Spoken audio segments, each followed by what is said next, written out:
Hello friends, welcome to my YouTube channel.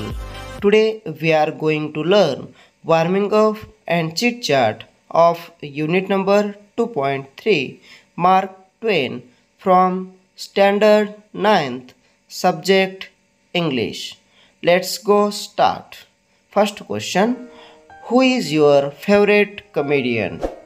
तुमचा आवडता विनोदी कलाकार कोण आहे? Answer, my favorite comedian is Johnny Lever. Second question, what do you like better to listen to a joke or to tell a joke? तुम्हाला जास्त काय आवडते, विनोद ऐकणे की विनोद सांगणे?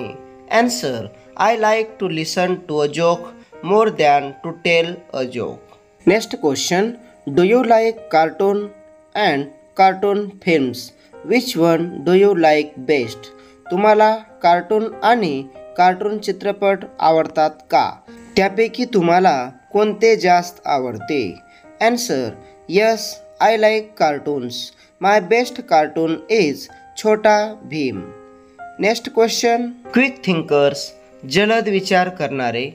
Question, within 1 minute write as many meaningful phrases as possible using the numbers given below. Do not repeat the ideas. एका मिनिटामध्ये पुढे दिलेल्या आकड्यांचा वापर करून जास्तीत जास्त अर्थपूर्ण शब्दप्रयोग वाक्ये तयार करा. एकच कल्पना पुन्हा वापरू नका. पुढे काही नंबर्स दिले आहेत, ते आपण सर्वप्रथम वाचून घेऊयात. 1, 2, 3, 4, 5, 6, 7, 40, 100. आपल्याला यापासून फ्रेजेस बनवायचे आहेत. 1 thief, 2 police, 3 houses, 4 bikes, 5 shops, 6 lamps, 7 trees, 40 coins, 100 people. Next question, try to imagine a situation context where all the above item fit in. Describe it in 8 to 10 lines. Think of a title for your passage. वरील सर्व शब्द लागू होतील अशा एखाद्या घटना प्रसंगाची कल्पना करा. 8 ते 10 ओळीमध्ये त्याचे वर्णन करा. तुमच्या उताराला योग्य शीर्षक सुचवा. Title, catch the thief. One thief was running in the street at night. 2 police were chasing him fast.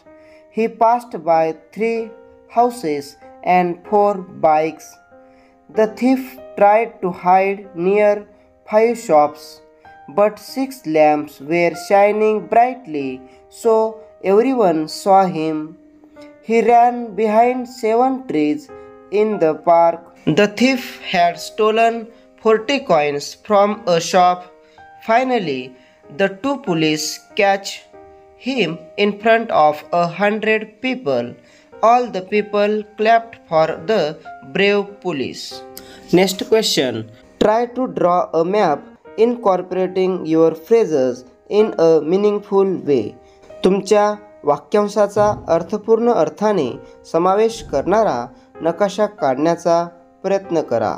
या ठिकाणी आपण वरील परिच्छेदनुसार एक नकाशा काढण्याचा प्रयत्न केला आहे. अशा पद्धतीने आज आपण 2.3 मार्क ट्वेन या पाठाचे वॉर्मिंग अप व चिटचॅट ॲक्टिव्हिटी अभ्यासल्या आहेत. हा व्हिडिओ जर तुम्हाला आवडला तर लाईक, शेअर आणि सबस्क्राईब निश्चित करा. पुन्हा भेटूया नवीन पाठासोबत. तोपर्यंत जय हिंद, जय महाराष्ट्र.